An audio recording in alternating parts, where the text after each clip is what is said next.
My parents kicked me out in a storm over my sister's lie. Hours later, a stranger saved my life. Years later, I stood on stage in front of them. My name is Olivia Sterling. I'm 28 years old, and 13 years ago on a night, when the sky was tearing itself apart with rain and thunder, my father, it looked me straight in the eye and told me to get out of his house. Not tomorrow, not after we talked, not when things calmed down, but right then, in the middle of a storm so loud it shook the windows. And I remember thinking he didn't really mean it, that this was just another one of those moments that would pass another argument that would dissolve into silence by morning. But then he said something that made it very clear, this. He wasn't temporary. He said he didn't need a sick daughter like me. And, just like that, everything I thought was stable in my life collapsed in a single sentence. I was 15 years old, still in high school, still trying to figure out who I was, and in less than 5 minutes I went from being someone's child to being someone with nowhere to go, no plan, no backup, just a jacket I grabbed from the hook and whatever dignity I could hold on to as I walked out that door while my dappeted, the younger sister, stood behind my parents, watching it all happen, not crying, not scared, just watching. And the reason any of this happened, the reason I was standing outside in the freezing rain with nowhere to go, was because of a lie, not a misunderstanding. Not a rumor that got twisted along the way, but a calculated lie told by the one person in my family who had always known exactly how to control the narrative. My sister Madison, she had spent years learning that if she cried hard enough, if she looked fragile enough, if she said the right words at the right time, my parents would believe her over anyone else, especially over me. And that night, she didn't just lie. She built a story, one detailed enough, emotional enough, convincing enough that my parents didn't even question it. They didn't ask for proof. They didn't give me space to explain, didn't hesitate for even a second before choosing her version of reality over mine. And that's the part people don't always understand. It wasn't just that they believed her, it was how quickly they were willing to stop believing me, like they had been waiting for a reason, like all she had to do was give them one, and everything else would fall into place. And I stood there in the living room trying to defend myself, trying to explain that none of it was true, that I hadn't done what she was accusing me of, that something was wrong with what they were hearing. But every word I said seemed to make things worse. Every attempt to explain sounded like an excuse in their ears. And I could see it happening in real time. The way their expressions changed, the way disappointment replaced trust, the way frustration turned into something colder, something final. And when my father pointed to the door and told me to leave, there wasn't any hesitation in his voice, no uncertainty, no sign that this might be a mistake, just certainty, the kind that doesn't leave room for discussion. I looked at my mom, hoping, just hoping she would say something, anything that she would stop this from going too far. But she didn't. She just stood there with her arm around Madison, holding her like she was the one who needed protection.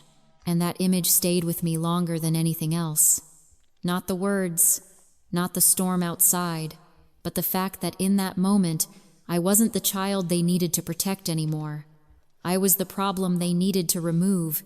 And when the door, it closed behind me, it didn't just shut out the noise from inside it, shut me out completely. I stood on the porch for a few seconds, soaked almost instantly by the rain, waiting for it to open again, waiting for someone to come after me. To say this had gone too far, that I could come back inside, but no one did. The house stayed dark behind me, the only movement coming from the faint shadow of my sister, standing at the window watching, and then even that disappeared, and I realized no one was coming. No one was going to fix this. No one. It was going to choose me. So I stepped off that porch and into the storm, with no idea where I was going, only knowing I couldn't stay there, not after what had just happened. My phone battery was already low. My clothes were getting heavier with every step, the wind pushing against me like it was trying to force me back. But I kept walking because standing still felt worse, because turning around felt impossible. And because somewhere in the back of my mind I still believed that if I just made it through the night, if I just found somewhere to wait until morning, maybe I could figure out what to do next. Maybe I could fix this somehow. But I didn't know yet that the worst part of that night wasn't being thrown out. It wasn't the storm. It wasn't even the lie that caused all of it. The worst part was what was about to happen next, because 3 hours after, my parents closed that door on me. I would be lying in a hospital bed fighting to stay conscious, and the person sitting beside me wouldn't be anyone from my family. It would be a complete stranger who had just changed the entire direction of my life without even realizing it. And before I tell you how that happened, I need to ask you something. Have you ever been blamed for something you didn't do, and no one believed you? Not even the people who were supposed to. Know you best if you have type yes in the comments. And if you're still here with me, hit like and subscribe, but only if you genuinely want to hear how this story unfolds. Because what happened after that night is something I still think about every single day. Growing up in our house, there were always 2 versions of truth. The one that was loud, emotional, impossible to ignore, and the one that was quiet, steady, and somehow always overlooked. And I learned very early which one belonged to me, my. Sister Madison had a way of filling every space she walked into. Not because she was stronger or smarter, but because she understood something I didn't at the time. She understood that attention wasn't earned through consistency. It was captured through emotion, through tears, through urgency, through making herself impossible to ignore. And my parents responded to that every single time. Like it was instinct, like her feelings carried more weight simply because they were louder and I was the opposite. I didn't cry easily. I didn't demand attention. I thought if I just did everything right, worked hard, stayed out of trouble, that would be enough. That being reliable would mean being valued. But that's not how it worked in our house. Being reliable meant being expected. And when something becomes expected, it stops being noticed. I remember one afternoon when I was 11, I had just won first place at a regional science fair, something I had spent weeks preparing for late nights early, mornings building something I was genuinely proud of. And I ran home holding that ribbon like it was proof that I mattered, like it was something they couldn't ignore. I burst into the kitchen and told my mom, and she smiled, hugged me, and told me she was proud. And for a moment I thought this was it. This was the moment things would feel different. But then the front door opened and Madison walked in crying. Something about dance practice. Something about messing up in front of other kids. And just like that, the focus shifted. My mom's attention moved instantly, completely like a switch had been flipped. And I stood there holding that ribbon while she comforted Madison, telling her it was okay, that she would do better next time, that none of it mattered, and no one asked me about my project again. No one asked to see it. No one followed up. And moments like that didn't feel big at the time. They didn't, I feel like something that would shape who I became, but they added up slowly, consistently, until they created a pattern that I couldn't ignore. Madison needed more, so she got more. Madison felt more, so she mattered more. And I learned to take up less space, to need less, to celebrate quietly, because anything I achieved would always be smaller than whatever she was feeling in that moment. By the time I was 14, He stopped trying to share things with them, not because I didn't care, but because I understood how it would end. I kept my grades to myself. I stopped mentioning opportunities. She handled everything independently, because that felt easier than being disappointed again. But Madison didn't just take attention. She started taking control.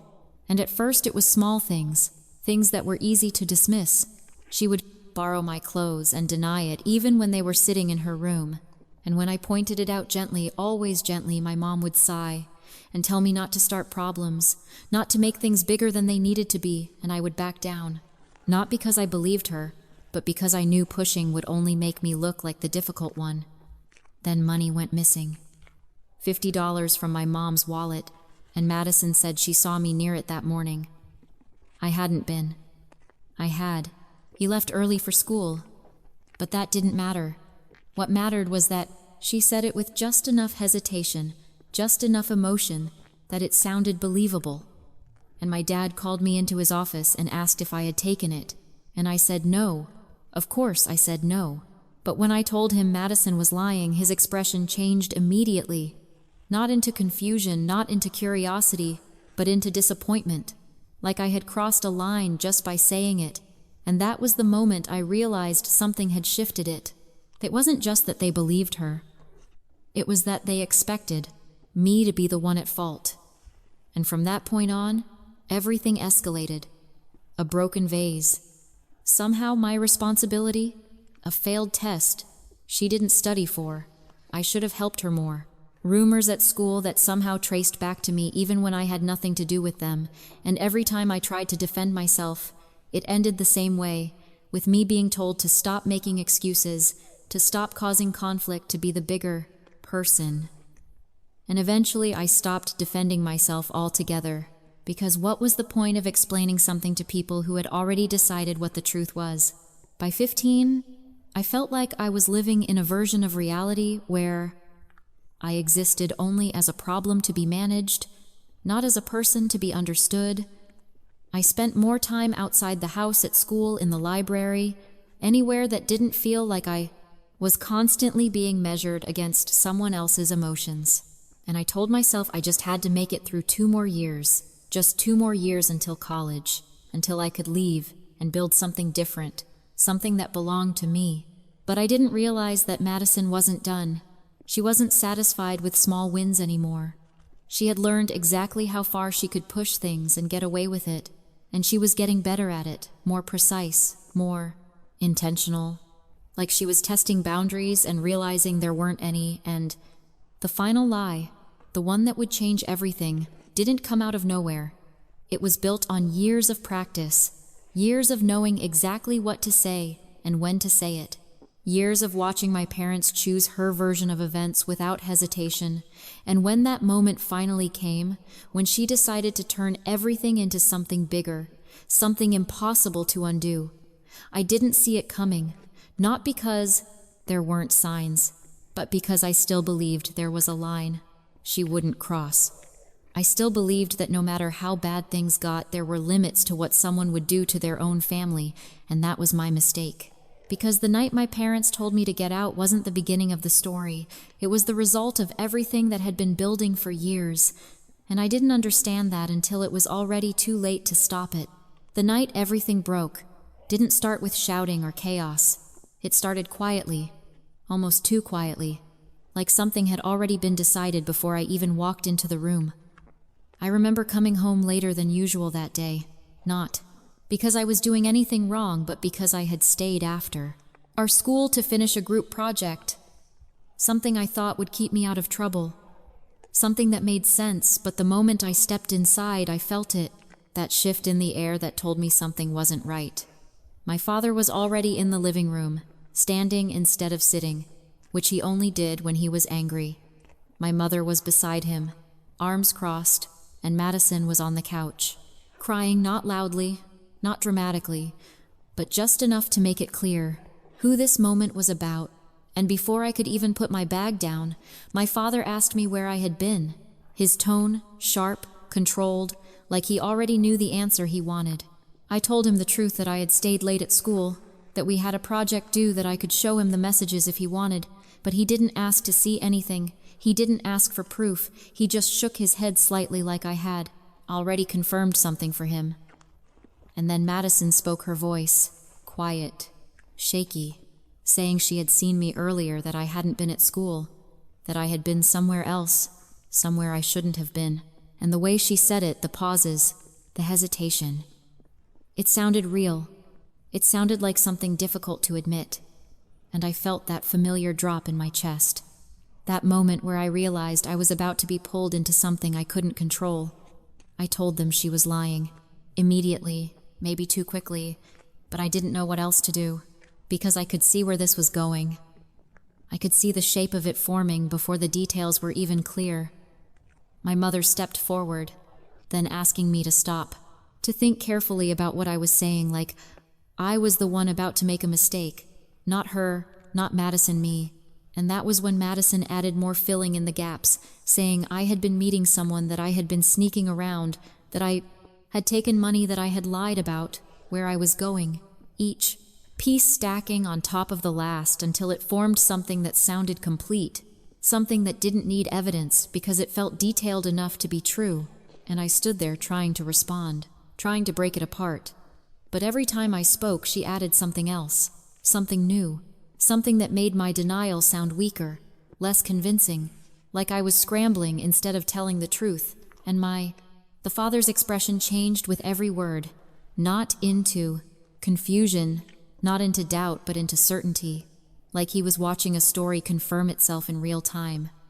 I tried again, slower this time, explaining where I had been, naming the people I was with, offering to call them, to prove it, to do anything that would make them stop and question what they were hearing. But he didn't want proof, he wanted resolution, and in his mind he already had it.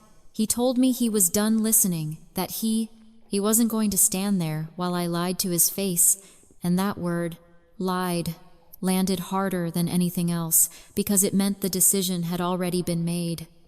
My side of the story didn't exist anymore. It had been replaced by something else entirely. My mother said she couldn't recognize me anymore, that this wasn't who they raised. And I remember thinking how quickly someone can become a stranger in their own home, when the narrative shifts just enough, when the version of you people believe stops matching who you actually are. I looked at Madison, then really looked at her, trying to understand how she was doing this so easily, how she was able to stand there and construct something so damaging without hesitation.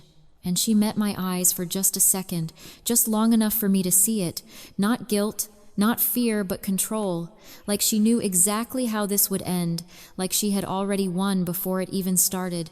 And that was the moment something inside me stopped trying to fix it. Not completely, not all at once, but enough to realize I was no longer part of a conversation. I was part of a decision. And when my father pointed toward the door and told me to leave, it didn't come as a shock anymore. It felt like the inevitable conclusion to something that had been building for years. I still tried one last time. I said this wasn't fair, that they were making a mistake, that they were choosing her without even questioning anything, and my voice sounded different, even to me, less confident, less certain, like I already knew it wouldn't change anything, and it didn't. My father's expression didn't shift, my mother didn't step in, and Madison didn't say a word. She didn't need to. Everything that needed to be said had already been said. And in that moment, I understood something I hadn't fully accepted before. This wasn't about truth. It was about who they trusted, and that had never been me. I grabbed my jacket, my hands shaking more from the realization than the cold, and walked toward the door, waiting just for a second for someone to stop me, for someone to say this had gone too far, but the silence behind me stayed exactly the same. And when I opened the door, the storm outside hit me all at once. A wind, rain, cold, so sharp it felt unreal. And I stepped into it because staying inside was no longer an option. And as the door closed behind me, I realized that the lie, I didn't just take my place in that house, it erased it completely, and everything that happened after that. Every step I took into that storm, every decision that followed, started from that single moment where the truth stopped mattering, and I was no longer someone they were willing to believe. The storm didn't feel real at first. It felt like something distant, like background noise that hadn't fully caught up to what had just happened inside that house. But the moment I stepped off the porch, it hit all at once, the rain, heavy and relentless, soaking through my clothes. Within seconds, the wind pushing against me so hard, it made it difficult to move forward. And for a brief moment, I just stood there. Not because I didn't know where to go, but because I didn't understand how I had gotten there so quickly. One minute I was inside trying to explain myself, and the next I was outside with nothing but a jacket and a phone that was Everade, already at 10%, and the door behind me stayed closed. No hesitation, no second thoughts, just final. I waited a few seconds, maybe longer than I should have, expecting it to open again, expecting someone to come after me to say this had gone too far. is that I could come back inside, but nothing happened. The house stayed quiet, the lights steady, like nothing had changed at all. And that was the moment it settled in. Not all at once, but enough to understand that this wasn't temporary. It wasn't being sent out to cool off. I had been removed, and the difference between those two things that you feel immediately, even if you don't want to accept it. I pulled my jacket tighter around me and started walking, not toward anywhere specific, just away, because staying there felt worse than not knowing where I was going. The street was almost empty, the kind of empty that only happens during storms like that. No cars, no people, just the sound of rain hitting pavement and the occasional flash of lightning that lit everything up for a second, before dropping it back into darkness. My shoes were soaked within minutes, each step heavier than the last, but I kept moving because stopping meant thinking, and thinking meant replaying everything that had just happened, the words, the accusations, the look on my father's face, the way my mother didn't say anything, the way Madison didn't need to, and every time I let those thoughts in, it felt like I was being pulled backward, like I might turn around and go back, even though I knew there was nothing there for me anymore. I checked my phone. 9%. No new messages, no missed calls, nothing that suggested anyone had changed their mind. I thought about calling someone, a friend, a classmate, anyone. But it was late, and more than that, I didn't even know what I would say. How do you explain something like that in a single sentence? How do you tell someone you don't have a home anymore without it sounding unreal? So I kept walking, turning, the corners without thinking, following streets. I barely recognized the cold, starting to settle deeper, not just on the surface, but into my hands, my face, my chest, until it became harder to ignore, harder to push past. At some point, I realized I was heading toward the main road, near the edge of town, the one with the overpass and the gas station that stayed open all night, and that felt like a direction. Not a plan, but something. Somewhere with light, somewhere I could sit until morning and figure out what to do next. I focused on the idea of just getting there, just making it that far, because breaking things down into smaller steps made it manageable, made it possible to keep going without thinking too far ahead. The rain didn't let up. If anything, it got worse, heavier, louder, the wind sharper, pushing water sideways, so it felt like it was coming from every direction at once. My phone, I dropped to 7%, then 6%, and I stopped checking after that because it didn't matter. There was no one calling, no one reaching out, and watching the number drop just made everything feel more final. I was halfway across the overpass when it happened. Not something dramatic at first, just a moment where my foot slipped slightly on the wet concrete, enough to throw off my balance, enough to make me pause. And in that pause, I realized how tired I was, not just physically, but completely. Like everything that had been holding me up for the past hour suddenly gave out at once. I moved closer to the railing, trying to steady myself, trying to take a breath. But the wind hit harder. They're stronger, colder, pushing against me in a way that made it difficult to stay upright. And for a second, I thought about sitting down just for a minute, just to catch my breath. But the ground was soaked, the cold already too. Too much, and I knew if I stopped moving, it would only get worse. So I kept going, step after step, until the lights from the gas station came into view ahead. Blurred through the rain, but still visible. Still something to aim for. And I remember feeling a small sense of relief at that. Like maybe I was going to make it. Maybe I was going to get somewhere safe enough to stop, but I didn't know yet that I wasn't going to make it there on my own, because somewhere behind me, hidden by the sound of the storm and the limited visibility, headlights were approaching faster than they should have been. And by the time I realized it, by the time the light cut through the rain and everything shifted in a split second, it was already too late to move out of the way, too late to react the way I needed to. And the last thing I remember before everything went dark wasn't the impact itself. It was the sound of brakes trying to catch. Something they couldn't stop in time, followed by silence that felt heavier than the storm that had been surrounding me just moments before. I don't remember the moment of impact, clearly not in a way that feels complete. It comes back in fragments, flashes of light, the sound of something hitting hard, the feeling of my body being lifted and then dropped, like everything. I happened too fast for my mind to keep up with it. And then there was nothing. Not darkness, exactly, just absence. Like the world had been turned off for a while, and when it came back, it didn't return all at once.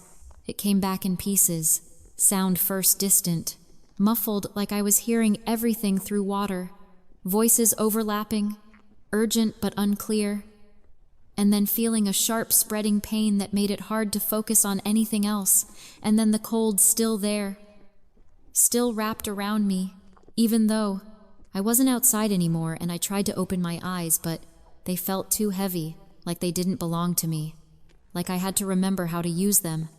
And when I finally did, everything was blurred, shapes moving above me, lights too bright, too harsh, and a voice close this time, steady but strained, asking me if I could hear her telling me not to move, telling me I was going to be okay, and I didn't know who she was, didn't recognize her face, but her hands were steady on my shoulder, grounding in a way nothing else was. And I tried to speak, tried to ask what happened, but my voice didn't come out the way I expected. It felt distant, weak, like it belonged to someone else. She asked for my name, and I managed to say it barely. And then she asked about my parents, if she could call them. And that question cut through everything else, sharper than the pain, clearer than the confusion. Because even in that state, even with everything else fading in and out, I knew the answer to that. They don't want me, I said. Or at least I think I did. It felt like I said it. It felt like the words left me. And I remember the way her expression changed when she heard it. The way something in her face shifted from urgency to something heavier, something more personal, like she understood more than she should have in that moment. And she told me again that I was going to be okay, but this time her voice was different, more certain, like it wasn't just reassurance, it was a decision. And then the sirens came louder than anything else, cutting through the storm, getting closer until they were right there. And after that, everything blurred again. Movement, voices being lifted, questions I couldn't answer, lights passing overhead, and then nothing again. Not for long, but long enough that when I came back, the world had changed. The storm was gone, replaced by something quieter, more controlled, the steady beeping of machines, the low hum of lights, the smell of antiseptic that told me exactly where I was, even before I fully opened my eyes, a hospital. And for a few seconds I just lay there trying to understand how I had gone from the middle of that storm to this room, how everything had shifted so completely in such a short amount of time. And then I heard her voice again, the same one from before, clearer, now speaking to someone else, explaining my condition in terms that sounded serious, but measured, like she was in control of the situation, even if I wasn't. And I realized she hadn't left, she had stayed, and that detail, small as it might seem, mattered more than anything else in that moment, because it meant someone had chosen to be there, someone who didn't know me, didn't owe me anything, had still decided not to walk away. And that was something he hadn't experienced in a long time, not in a way that felt real. I tried to turn my head to see her properly, and this time, I could not perfectly, but enough to recognize her, not from that night, but from somewhere else, somewhere familiar, and it took me a second to place it. A classroom, a lecture, a voice speaking about something I had stayed after to ask questions about Dr. Eleanor Smith, and the realization hit slowly, not dramatic, just clear. The same person who had stood at the front of that room telling students not to let anyone limit their potential was now sitting beside my hospital bed telling me I was going to be okay, and that connection, that coincidence, or whatever it was, felt too specific to ignore, like something had shifted in a way I didn't fully understand. Yet voices outside the room interrupted the moment. New voices, the familiar ones, this time my parents, and the sound of them pulled me back into everything. I had tried not to think about the house, the argument, the door closing, and for a second I didn't know what I wanted, whether I wanted them to come in, or to stay out, whether I wanted to explain, or to stay silent. But before I could decide, before I could even fully process it, Doctor, Smith's tone changed, firm, controlled, telling them to wait, telling them she needed to speak first, and I couldn't hear everything that followed, not clearly, but I caught enough to understand that she wasn't just there as someone who had been involved in an accident. She was taking control of the situation. In a way, my parents weren't used to asking questions they didn't want to answer, pushing in a way no one had ever pushed them before. And for the first time since that night started, something felt different, not fixed, not resolved, but shifted, like the direction of everything that was about to happen had changed. And I didn't know it yet, not fully, but that moment, lying in that hospital bed with a stranger refusing to leave, and my parents being forced to answer for something they thought was already decided, that was the moment my life stopped following the path it had been on, and started moving towards something I couldn't see yet, something that would take everything that had just happened and turn it into something entirely different. When I woke up again, it wasn't the pain that hit me first, it was the silence. Not complete silence, but the kind that feels controlled, structured, like everything around you is being managed by something else. Machines, systems, people who know exactly what they're doing. And for a few seconds I just lay there, trying to understand where I was, what had happened, how much time had passed since the storm, since the road, since everything went dark. And then the details started coming back slowly, not all at once, just enough to piece together that I was still here, still alive. And that alone felt strange. Like something that wasn't guaranteed a few hours earlier, my body felt heavy. Every movement delayed, like I had to think about it before it happened, and when I turned my head slightly, I saw her again. Dr. Eleanor Smith, sitting in the chair beside my bed like she had been there the entire time. Not distracted, not checking her phone, just present, reading something quietly before noticing I was awake. And the moment our eyes met, she put everything aside and leaned forward, asking how I felt, checking if I could focus, if I knew where I was.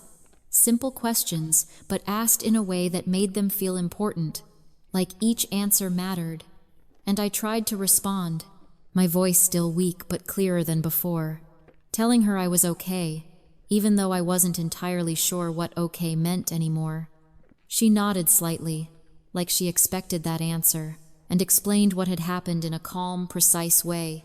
Accident, the injuries, the fact that I had been unconscious while nothing exaggerated, nothing softened, just facts. And for some reason that made it easier to accept, easier to process, because there was no emotion attached to it, just reality.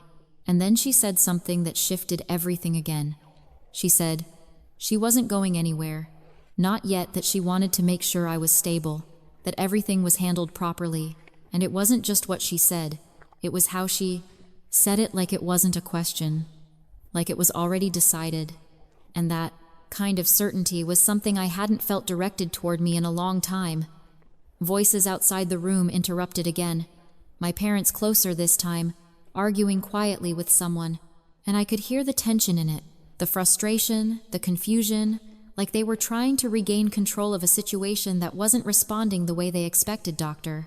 Smith stood up, then, not rushed, not reactive, just deliberate, and walked toward the door, pausing for a second to look back at me, telling me she would be right outside and that I didn't need to worry. And then she stepped out, closing the door behind her, just enough that I couldn't see them but could. He still hear parts of the conversation. And what I heard didn't sound like anything I was used to.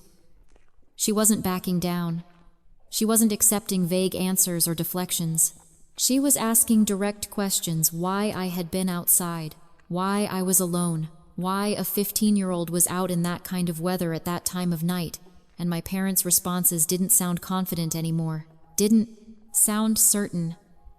They sounded unsure, like they were being forced to explain something they hadn't fully thought through, and that shift, small as it was, felt significant, because for the first time, the version of events they believed wasn't being accepted without question. Someone was challenging it. Someone was asking for clarity instead of assuming it existed. The conversation moved further down the hall after a minute, the voices fading, and the room returned to that controlled quiet. But it didn't feel the same anymore. It felt different, like something had already changed. Even if I couldn't see the full picture yet, a nurse came in shortly after checking monitors, adjusting things, explaining in simple terms what they were tracking and what they were watching for. And I nodded along, not fully processing everything, but understanding enough to know I was being taken care of, that there was a system in place that didn't depend on belief or emotion, just on what was actually happening. And that alone felt more stable than anything I had experienced at home. Time passed in a way that didn't feel linear, moments stretching, then compressing, until eventually the door opened again, and Dr. Smith came back, in her expression the same, controlled, focused, but there was something else there too, something heavier, like she had confirmed something she already suspected. She sat down again, closer this time, and for a second he didn't say anything, just looked at me like she was deciding how much to explain, how much I needed to know right now. And then she told me that a social worker would be coming to speak with me, that there were options, that I didn't have to go back to a situation that wasn't safe. And the word safe stood out immediately, not because it was unfamiliar, but because it had been missing for so long. I hadn't realized how much it mattered until someone said it out loud. I asked her what that meant, where I would go, what would happen next. And she answered each question directly, no hesitation, explaining that there were temporary placements, that there were processes designed for situations like this, that I wasn't stuck. And then she added something that I didn't expect. She said I could stay with her just for a while, until everything was figured out. And for a second I thought I had misunderstood, because that wasn't something people offered, not to someone they had just met, not in a situation like this. But she didn't repeat it, didn't justify it. She just let it sit there like it was a normal option, like it made sense, and I didn't know what to say to that. I didn't know how to process the idea that someone who had no obligation to me was offering something my own family had just taken away. And in that moment, I realized something that would take me years to fully understand, that sometimes the people who change your life aren't the ones you're connected to. They're the ones who choose to step in when they don't have to, and that choice, that single decision, was about to change everything that came after. The decision didn't happen all at once. It wasn't some dramatic moment where everything suddenly became clear. It was quieter than that, slower, like something settling into place piece by piece, until I realized there was only one direction that made sense. The social worker came later that afternoon. Her name was Rita. Calm voice, careful tone, the kind of person who asked questions in a way that didn't feel like pressure but still expected honest answers.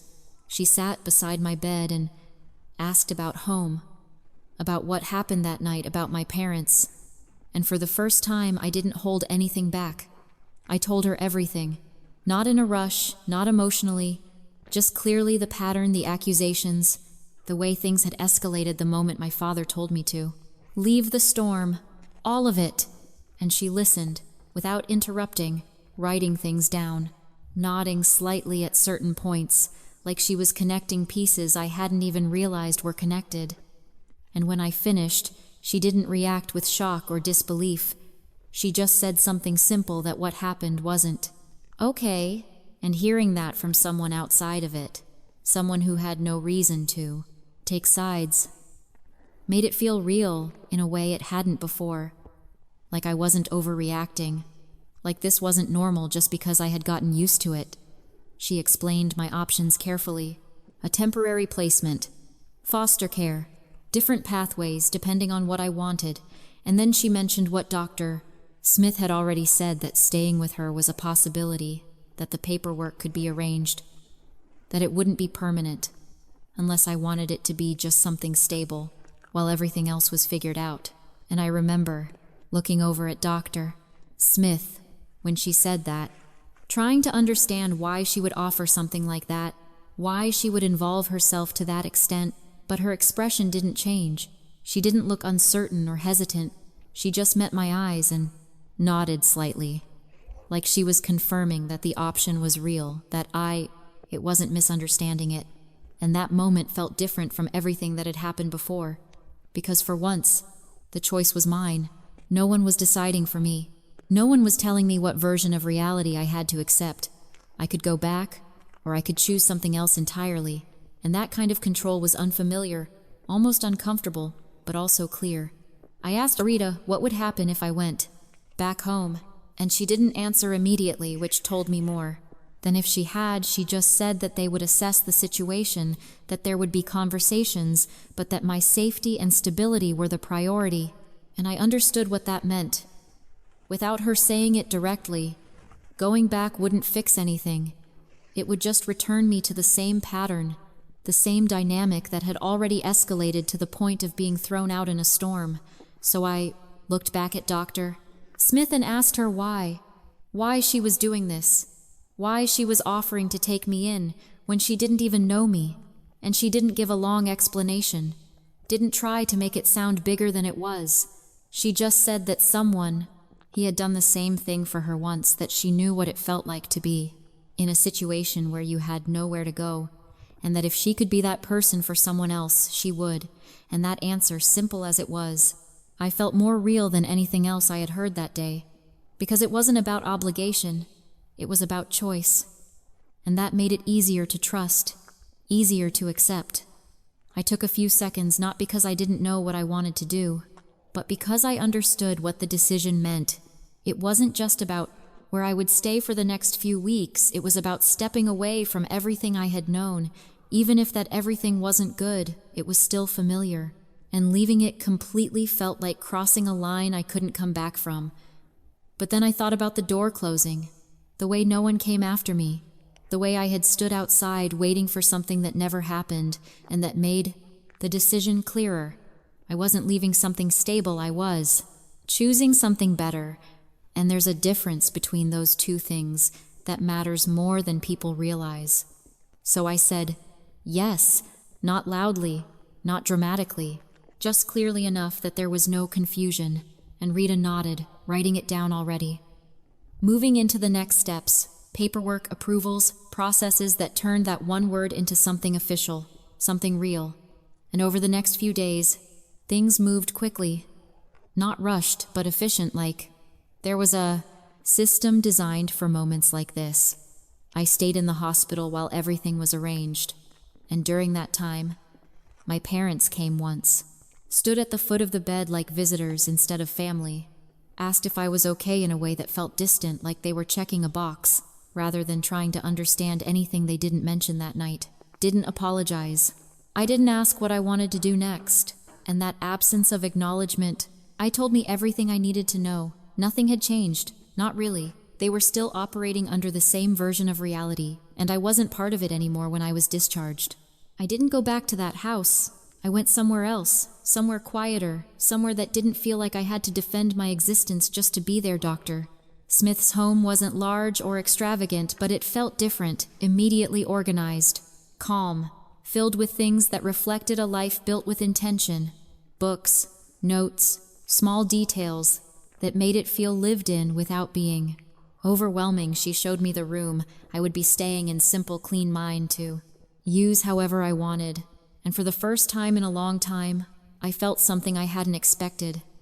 Not relief exactly, but the absence of tension, like I didn't have to anticipate what would happen next, like I could exist without preparing for something to go wrong. And that feeling, unfamiliar as it was, became the foundation for everything that followed. Because that decision, the one I made in that hospital room, didn't just change where I lived. It changed the direction of my entire life in ways I couldn't see yet, but would eventually understand more clearly than anything that came before it. The first few weeks in Dr. Smith's house didn't feel like a fresh start. They felt like unfamiliar territory, like I had stepped into a life that wasn't mine, and was trying to learn how to exist in it without breaking something. Everything was quiet in a way I wasn't used to, not the kind of silence that comes from tension or avoidance, but the kind that comes from stability, where nothing needs to be said for things to make sense, and that alone took time to adjust to. I kept expecting something to go wrong, some kind of shift, a moment where I would realize this wasn't permanent, that I had misunderstood the situation. But that moment never came. Instead, there were routines, simple, consistent routines that didn't change depending on someone's mood. Mornings where breakfast was already prepared, or at least planned evenings where we sat in the same space without the need to fill it with conversation. And at first, I didn't know what to do with that. I stayed in my room more than I needed to, not because I was told to, but because I didn't know where I fit in the rest of the house. I didn't want to assume anything, didn't want to take up space that wasn't mine. But Dr. Smith noticed that without pointing it out directly, she started asking small things. If I wanted tea, if I had homework, if I preferred studying in the living room instead of alone. Nothing intrusive, nothing that felt like pressure, just enough to make it clear that I was allowed to be there, that I didn't have to earn it every day.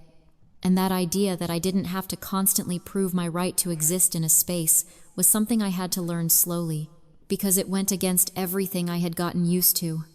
School became the next challenge. Not academically. That part had always been manageable for me, but socially explaining where I had been, why I missed days, why I wasn't going back, the home. And I chose not to explain more than necessary. I said I was staying with a guardian, that things had changed, and most people didn't push beyond that, which was a relief. Because I didn't have the energy to turn my life into something other people could understand. I just needed to keep moving forward. Dr. Smith handled everything else, meetings with the school paperwork, making sure nothing in my education was disrupted, and she did it efficiently without making it feel like a burden, like this was just another problem to solve. And that consistency started to build something I hadn't realized I was missing: trust, not all at once, not in a way that erased what had happened before, but slowly through repeated actions that didn't change, that didn't depend on anything except what was actually needed. There were moments, small ones, where I caught myself reacting the way I used to, apologizing for things that didn't require an apology, asking permission for things that should have been assumed, waiting for instructions instead of making decisions. And each time she would correct it gently, not by pointing out what I was doing wrong, but by showing me a different way, telling me I didn't need to ask, that I could decide, that I could trust my own judgment. And over time, those small corrections started to add up, changing how I saw myself in ways I hadn't expected. It wasn't just about being in a different environment, it was about learning how to function in it without carrying everything from the past into it. The evening stands out more than the others, not because something dramatic happened, but because of how normal it felt. We were sitting at the table, eating dinner, nothing complicated, just something simple she had made after a long day, and she asked me about school, about what I was interested in, not in a general way, but specifically what subjects I enjoyed, what I was curious about, what I thought I might want to do in the future. And I didn't have an answer right away, not because I hadn't thought about it, but because no one had asked in a way that expected a real response, not one shape to fit expectations, just mine. And when I finally answered, talking about science, about how I liked understanding how things worked, she didn't redirect it, didn't suggest something more practical or more impressive. She just listened, asked follow-up questions, treated it like it mattered. And that conversation stayed with me longer than I expected, because it was the first time I had talked about my future without it being compared to someone else's, without it being measured against anything except my own interest. And that shift, subtle as it was, I started to change how I approached everything else. I began studying differently, not just to meet requirements, but because I wanted to understand more. I spent extra time on subjects that interested me, asked questions I wouldn't have asked before, stayed after class, not because I had to, but because I I wanted to. And Dr. Smith supported that, without pushing, providing resources, suggesting books, connecting me with opportunities when they made sense but never forcing a direction, just opening doors and letting me decide which ones to walk through. Months passed, like that, not quickly but steadily, each day building on the last in a way that felt stable, predictable in the best possible sense. And somewhere along the way, I stopped thinking of her house as temporary, stopped waiting for something to change, and started understanding that this environment, this support, this space to grow without being constantly questioned, was real. And that realization didn't come with a big moment. It came quietly in the middle of an ordinary day when I noticed I wasn't holding my breath anymore. I wasn't waiting for something to go wrong. I was just living. And that was something I hadn't done in a long time. And even though I didn't know exactly where this path was leading yet, I knew it was different from anything I had left behind. And that difference was enough to keep moving forward. Enough to believe that whatever came next wouldn't be defined by the night everything fell apart, but by what I chose to build after it. The shift didn't happen overnight. It wasn't like I woke up one morning and suddenly everything felt different. It was gradual, almost unnoticeable at first, like something rebuilding itself quietly in the background while I focused on the next task in front of me, the next assignment, the next test, the next small step that didn't seem important on its own, but started to matter when they added up. By the time I turned 17, my life had taken on a structure that felt stable in a way I had never experienced before. School wasn't just something I had to get through anymore.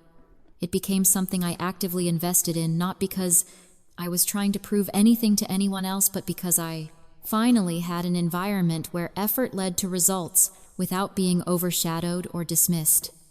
My grades improved, not dramatically at first, but consistently. And consistency was something I had learned to trust more than sudden change. Dr. Smith didn't monitor me the way my parents used to. She didn't check every assignment or question every decision. She expected accountability, but gave me the space to meet that expectation on my own. And that balance made a difference, because it meant that when I succeeded, it felt like something I had built, not something that had been managed for me.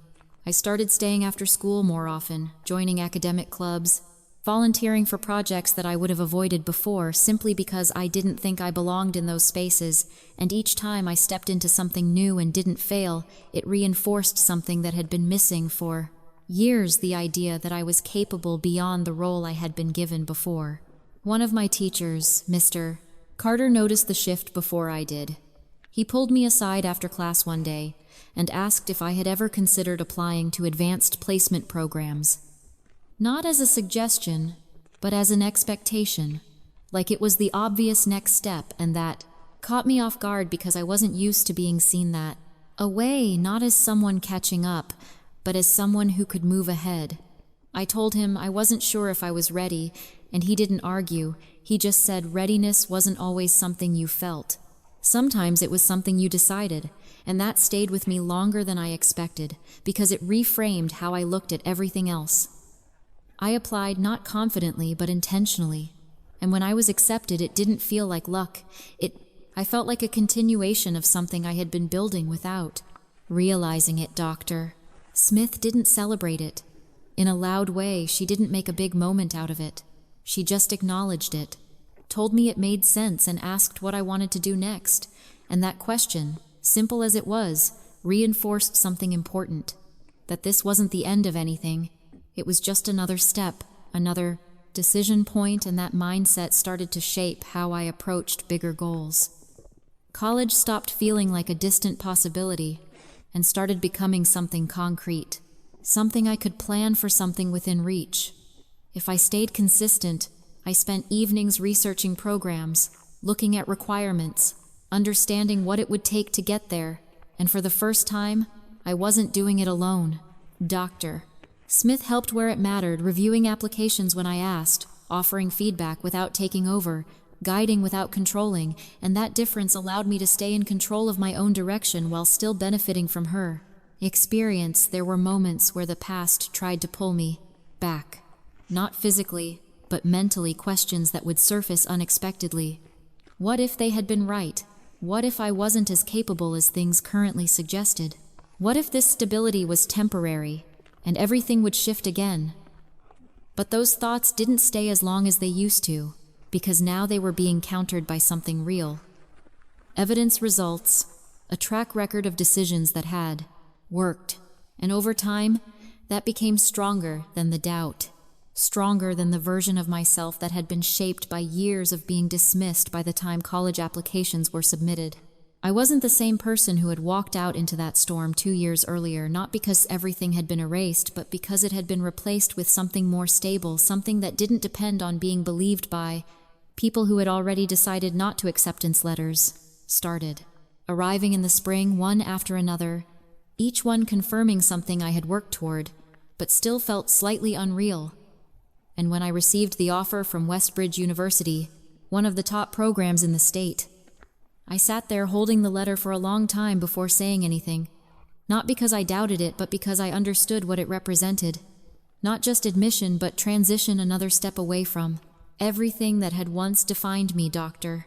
Smith read it after I handed it to her, nodded once and said it was a good choice, and that was it.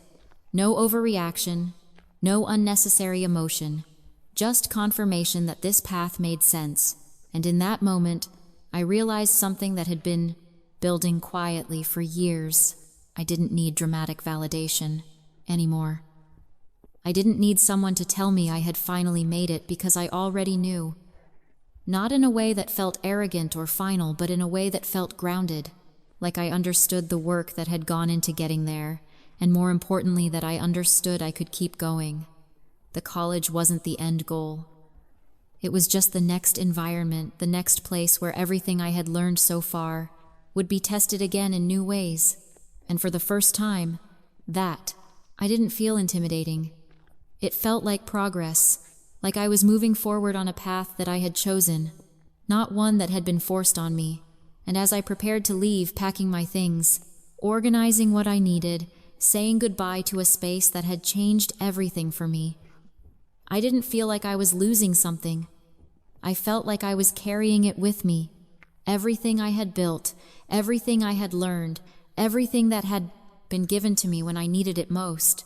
And that realization mattered more than any acceptance letter, because it meant that no matter where I went next, I wasn't starting over. I was continuing something that had already been proven to work, and that made all the difference. The college didn't feel like a fresh start in the way people describe it. It didn't erase what came before, or suddenly make everything easier, but it gave me something I hadn't had before. Space, not just physical space, but mental space. A place where no one knew my past unless I chose to tell them, where I wasn't defined by someone else's version of events, and that alone changed how I moved through everything. Westbridge was bigger than anywhere I had been before. Crowded lecture halls, professors who didn't have time to notice individuals unless you made yourself noticeable. And at first that felt overwhelming, but it also felt fair, because attention there wasn't based on emotion or favoritism. It was based on participation, effort, consistency, things I understood, things I could. A control. I chose to major in education policy, not because it was the obvious path, but because it made sense to me. I had spent years inside a system that failed in ways people didn't talk about, and I wanted to understand why, not just on a personal level, but structurally, what allowed situations like mine to happen without intervention, what gaps existed that let someone fall through them completely. And once I started studying it, really studying it, I realized how much of it wasn't accidental. Systems are designed with priorities, and when certain things aren't prioritized, people get overlooked. I didn't want to be someone who just experienced that. I wanted to be someone who could change it, even in a small way. My first year was about adjustment, learning how to manage the workload, how to organize my time without anyone checking on me, how to navigate a new environment where independence wasn't just encouraged but expected. And there were moments where it felt like too much, where I questioned whether I had moved too fast, whether I was actually ready for this level of responsibility, but those moments didn't last the way they used to, because I had already learned how to push through uncertainty without letting it define me. I built routines quickly, early mornings, structured study blocks, time set aside for research and reading, beyond what was required, not because I had to, but because I wanted to stay ahead, wanted to understand more than just what was on the surface. And that approach started to show results. Professors noticed, not in a dramatic way, but in small acknowledgments, comments on papers, invitations to stay after lectures, opportunities to assist with minor research tasks, and each of those moments reinforced something I had been building since I left that house. That effort, when placed in the right environment, actually mattered. During my second year, I met Professor Langford. He taught a course on educational inequality, and his lectures didn't just present information. They challenged assumptions, forced you to question things you had accepted without realizing it. And after one class, I stayed behind to ask about a concept he mentioned, something about policy gaps in youth support systems, and that conversation lasted longer than I expected, not because I had all the answers, but because I was asking the right questions, and that's what he responded to. He asked me what I was interested in researching, what direction I wanted to take, and I didn't have a fully formed answer, but I knew the general area. I told him I wanted to focus on students who were removed from their homes, how they navigated education afterward, what systems helped them and what failed them.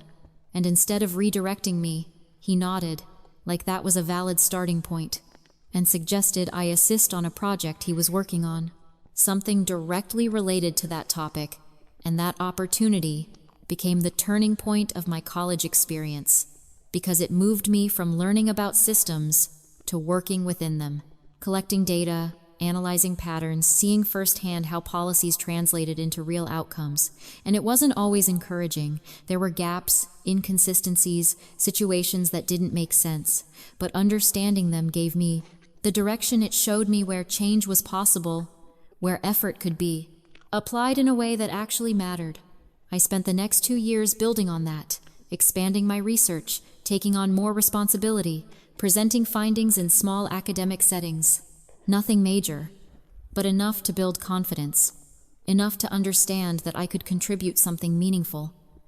By the time I graduated, I wasn't just completing a degree. I had a clear direction, a focus that connected everything I had, experienced with something larger than myself. Dr. Smith attended my graduation, sitting in the audience the same way she had been present for everything else, not making the moment about herself, just there, consistent as always. And when I walked across that stage, I didn't look for everything as anyone else.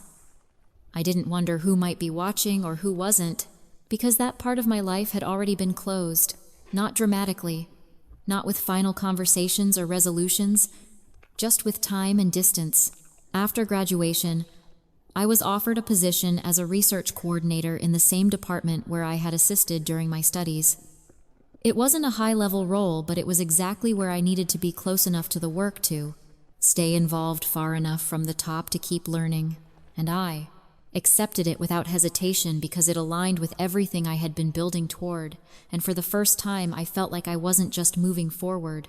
I was moving with intention, not reacting to what had happened in the past, but actively shaping what came next.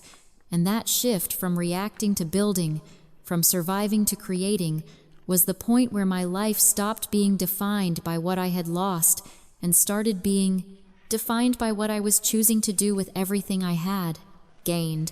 If you've made it this far, I need to ask you something.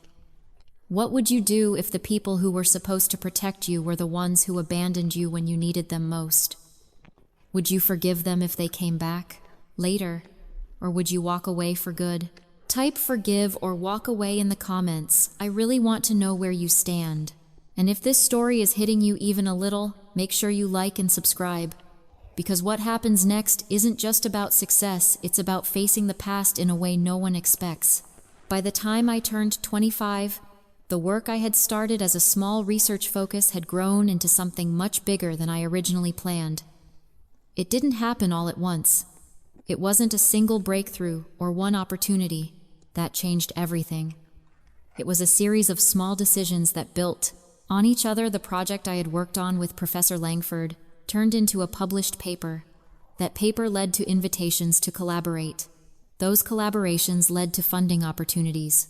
And before I fully realized it, I wasn't just studying the system anymore. I was actively working within it to change something, even if it was just a small part. At first, the idea for the Second Chances program didn't come from the moment of inspiration. It came from a pattern I kept seeing over and over again in the data. Students who were removed from unstable homes had significantly lower chances of continuing their education, not because they lacked ability, but because they lacked support at critical moments.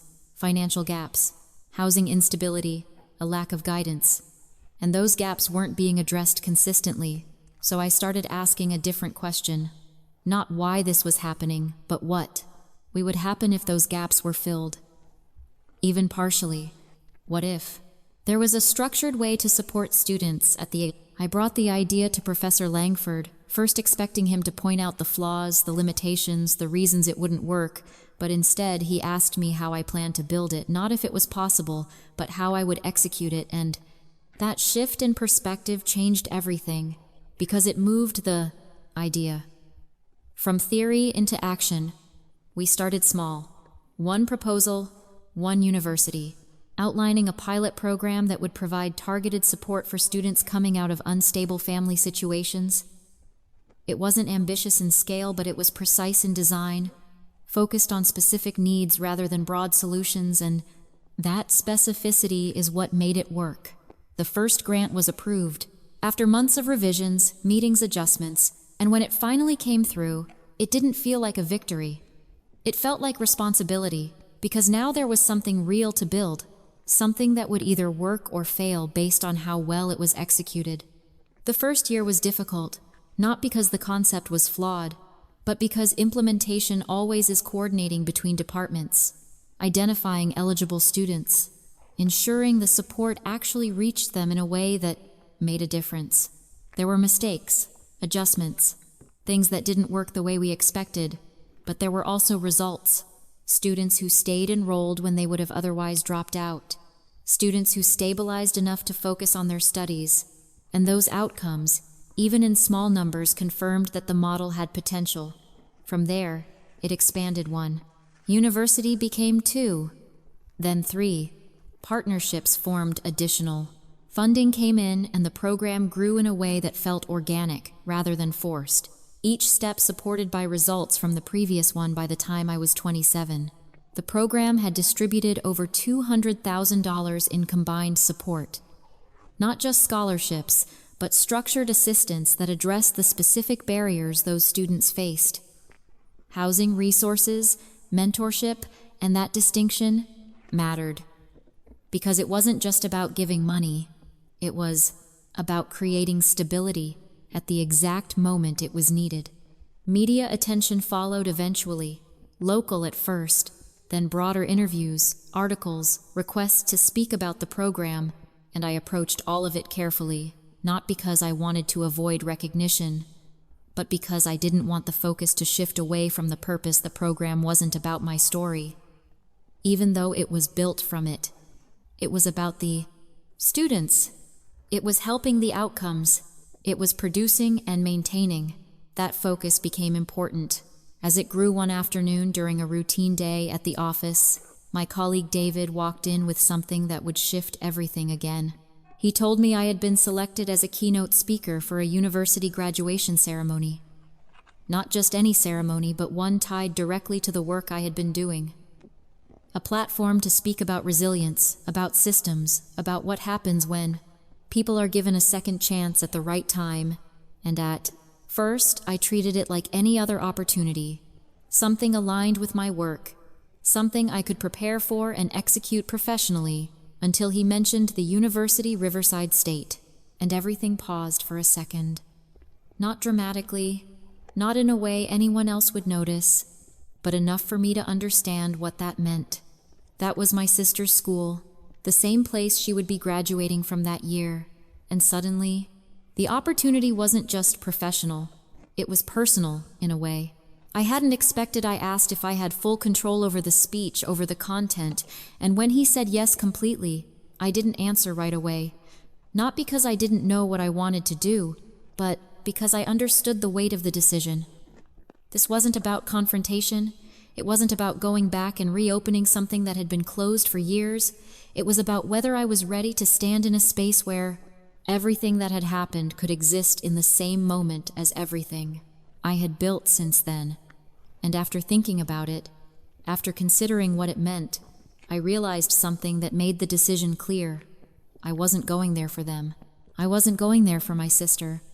I was going there because the work I had done deserved to be represented honestly, and my story was part of that, whether I chose to include it or not.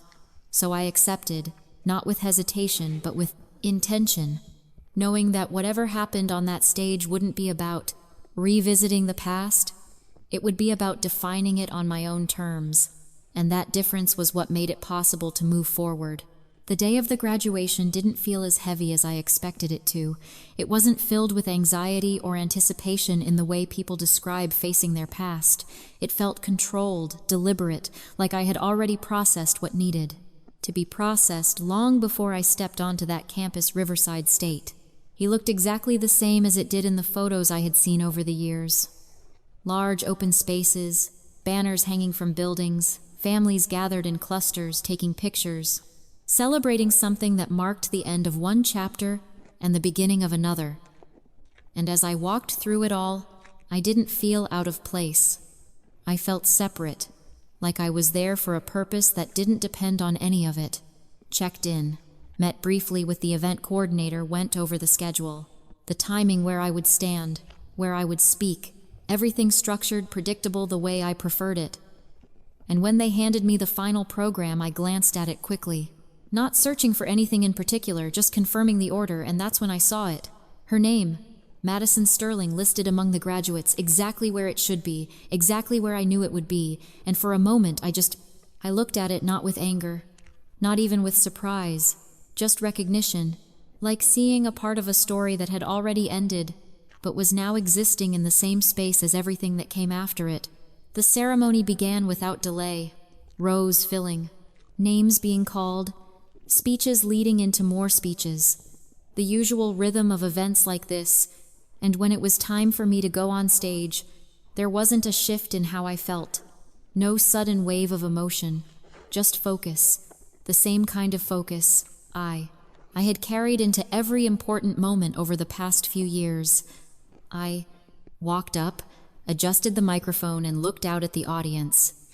Hundreds of faces, most of them unfamiliar, some attentive, some distracted, all of them expecting something, and I began the way I had planned.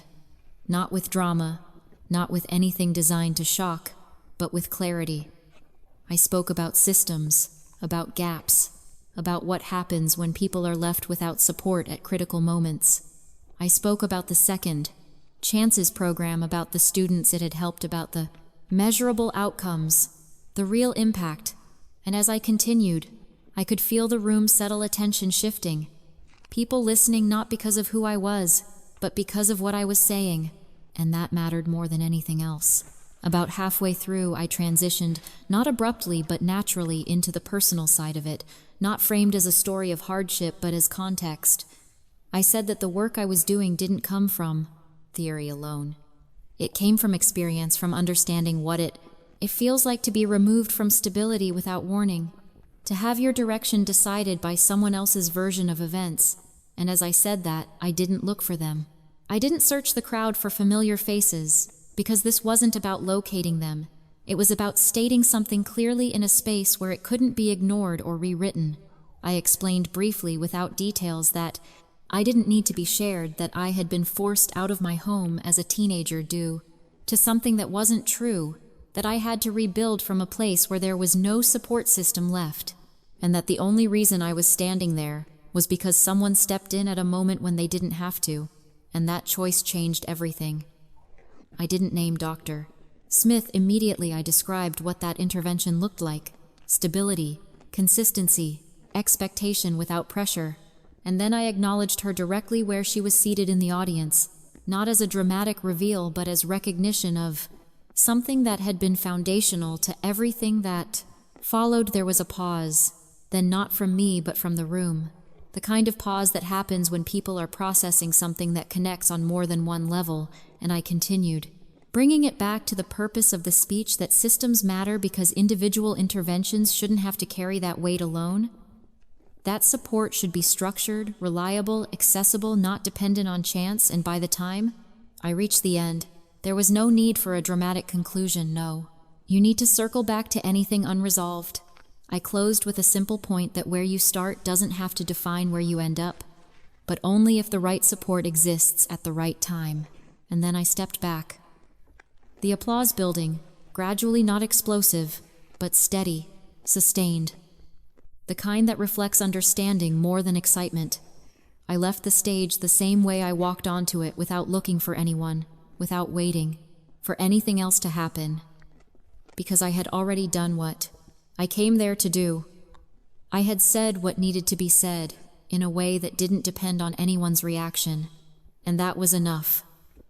Later, as the ceremony ended and people began to move around, gathering with families, taking photos, closing out the day, I saw them, not because I was looking, but because they were standing directly in my path, my parents' older, quieter uncertainty, replacing the certainty I remembered, and Madison beside, to them no longer the center of attention in the way she used to be, just another graduate in a crowd of many.